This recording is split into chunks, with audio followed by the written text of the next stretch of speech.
దుర్గమ్మకు ఇష్టమైన గుడి. ఇక్కడ స్నానం చేస్తే పాపాలన్నీ పోతాయి. ఈ గుడికి వెళ్ళాలంటే రాసిపెట్టుండాలి. మన హిందూ ధర్మంలో ప్రతి నదికి, ప్రతి కొండకు ఒక పవిత్రమైన కథ ఉంటుంది. అలాంటి ఒక అద్భుతమైన ప్రదేశం తెలంగాణలోని మెదక్ జిల్లాలో ఉన్న ఏడుపాయల క్షేత్రం. ఇక్కడ ప్రవహించే నది అది కేవలం నది కాదు, అది సాక్షాత్తు దుర్గమ్మ అమ్మవారు. ఈ ఆలయం వెనుక దాగి ఉన్న అంతు చిక్కని రహస్యాలేంటి? ఇక్కడ స్నానం చేస్తే పాపాలు నిజంగానే పోతాయా? ఎందుకు లక్షలాది మంది భక్తులు ఈ క్షేత్రాన్ని దర్శించడానికి వస్తారు? ఈరోజు మనం ఆ రహస్యాల లోతుల్లోకి ఒక ప్రయాణం చేద్దాం.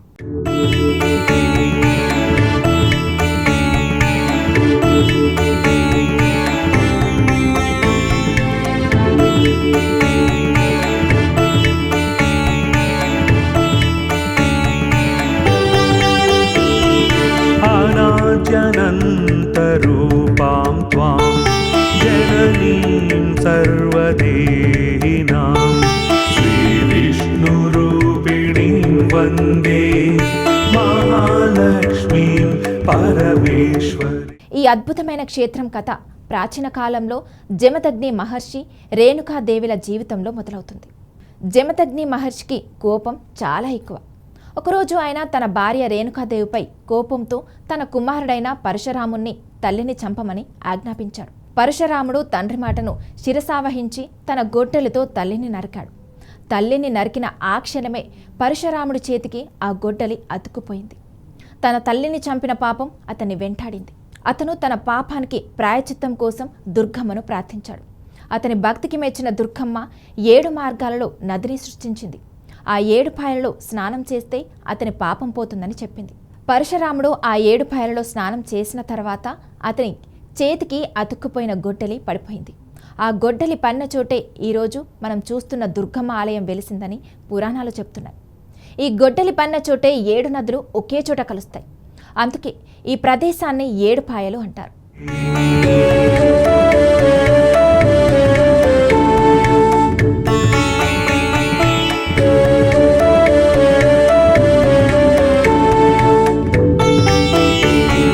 నామజాత్యాదిరూపేణ స్థితాం త్వాం పరమేశ్వరీం శ్రీవిష్ణురూపిణీం వందే మహాలక్ష్మీం పరమేశ్వరీం.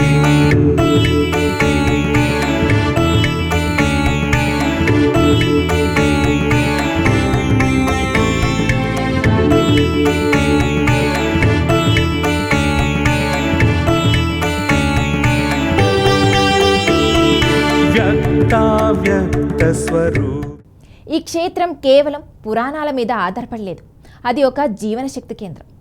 ఇక్కడ ప్రవహించే మంజీరా నదిలో స్నానం చేస్తే నిజంగానే పాపాలు పోతాయని భక్తులు నమ్ముతారు. కానీ అది కేవలం నమ్మకం కాదు, దాని వెనుక ఒక లోతైన ఆధ్యాత్మిక అర్థం ఉంది. మనం ఈ నదిలో స్నానం చేసినప్పుడు అది కేవలం మన శరీరాన్ని శుద్ధి చేయదు. మనలో ఉన్న చెడు ఆలోచనలు, మనలోని స్వార్థం, అహంకారం కూడా ఈ పవిత్ర జలంలో కరిగిపోతాయి. ఈ స్నానం ఒక భౌతికమైన ప్రక్రియ కాదు, ఆత్మ ప్రక్షాళన కోసం చేసే ఒక ఆధ్యాత్మిక ప్రయాణం. ఇక్కడ దుర్గమ్మను వనదుర్గ భవానిగా పూజిస్తారు, అంటే అడవిలో నివసించే దుర్గమ్మ. ఇది ఆమె ప్రకృతితో, సహజమైన శక్తితో ఉన్న సంబంధాన్ని సూచిస్తుంది. వ్యాప్య వ్యవస్థితాం శ్రీవిష్ణురూపిణీం వందే మహాలక్ష్మీం పరమేశ్వరీం.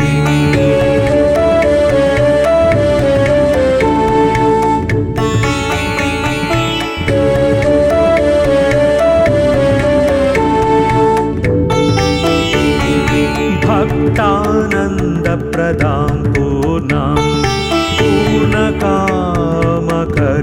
పరాం శ్రీవిష్ణురూపిణీం వందే మహాలక్ష్మీం పరమేశ్వరీం. ఈ ఆలయం ప్రత్యేకమైన నిర్మాణం కలిగి ఉంది. 2 పెద్ద రాతి గుట్టల మధ్య ఒక సహజమైన గుహలో అమ్మవారి విగ్రహం ఉంటుంది. ఇది ఆ ప్రదేశానికి ఒక ప్రత్యేకమైన శక్తిని ఇస్తుంది. ప్రతి సంవత్సరం శివరాత్రి, దసరా పండుగలలో ఇక్కడ జాతర జరుగుతుంది. లక్షలాది మంది భక్తులు గుంపులుగా వచ్చి అమ్మవారిని దర్శించుకుంటారు. ఈ ఉత్సవాలు కేవలం పండుగలు కాదు, అవి మన పూర్వీకుల సాంప్రదాయాలకు, నమ్మకాలకు ఒక నిదర్శనం. మరి ఇప్పుడు మీకు అర్థమైంది కదా, ఏడుపాయల దుర్గమ్మ క్షేత్రం కేవలం ఒక పుణ్యక్షేత్రం కాదు, అది ఒక ఆత్మ ప్రక్షాళన కోసం చేసే ప్రయాణం. ఈ క్షేత్రం మనకు చెప్తున్నది ఒకటే: ఎంత పెద్ద పాపం చేసినా పశ్చాత్తాపం, భక్తి మరియు విశ్వాసంతో దైవం వద్దకు వెళ్తే ఆ పాపాలు క్షమించబడతాయి. మరి మీరు ఎప్పుడు ఈ ఏడుపాయల దుర్గమ్మను దర్శించుకుంటారు? మీ పాప ప్రక్షాళనకు ఎప్పుడు శ్రీకారం చుడతారు? మీ అభిప్రాయాన్ని కామెంట్స్లో తెలియజేయండి. మనం మళ్ళీ మరో ఆసక్తికరమైన కథనంతో మళ్ళీ కలుద్దాం. నమస్కారం. దుర్గమ్మకు ఇష్టమైన గుడి. ఇక్కడ స్నానం చేస్తే పాపాలన్నీ పోతాయి. ఈ గుడికి వెళ్ళాలంటే రాసిపెట్టుండాలి. మన హిందూ ధర్మంలో ప్రతి నదికి, ప్రతి కొండకు ఒక పవిత్రమైన కథ ఉంటుంది.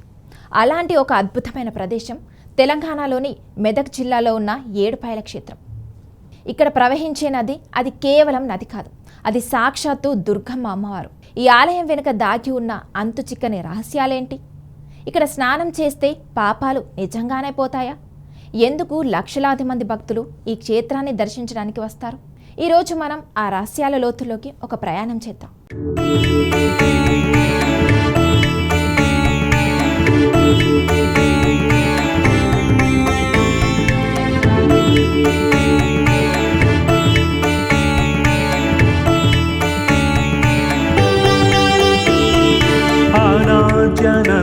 అనాద్యనంతరూపాం త్వాం జననీం సర్వదేహినాం శ్రీవిష్ణురూపిణీం వందే మహాలక్ష్మీం పరమేశ్వరి.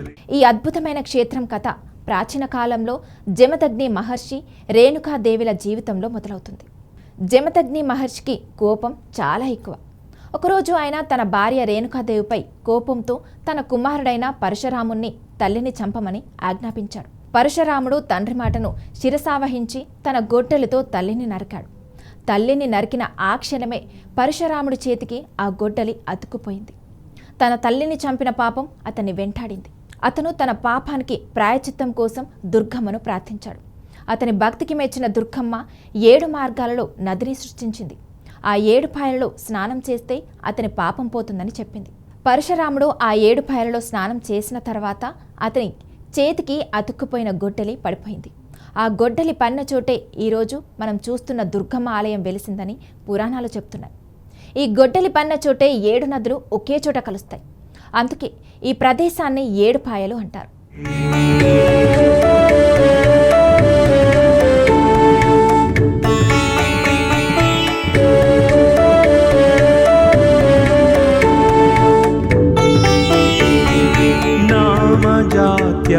నామజాత్యాదిరూపేణ స్థితాం త్వాం పరమేశ్వరీం శ్రీవిష్ణురూపిణీం వందే మహాలక్ష్మీం పరమేశ్వరీం.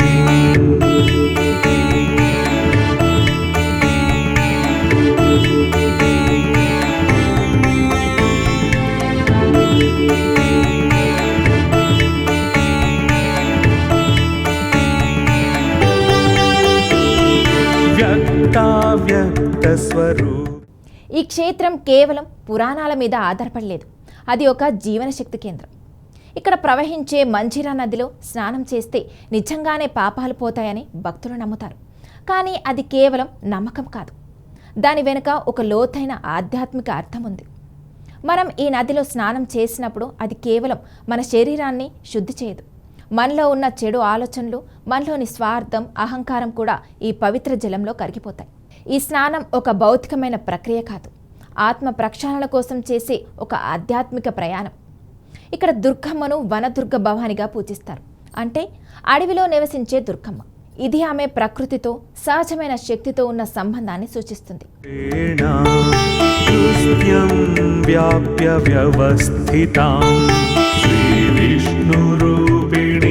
వందే మహాలక్ష్మీం పరమేశ్వరీం.